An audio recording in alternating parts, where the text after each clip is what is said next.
يدور وين بده يخبط راسه. بحكي باللغة اللي أنا بختار أحكي فيها، وبحكي بلغة الأم اللي هي اللغة العربية.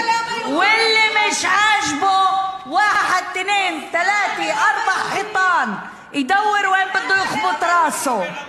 אני מאוד מתפתה לדבר בערבית, ואני רוצה רק להגיד דבר אחד.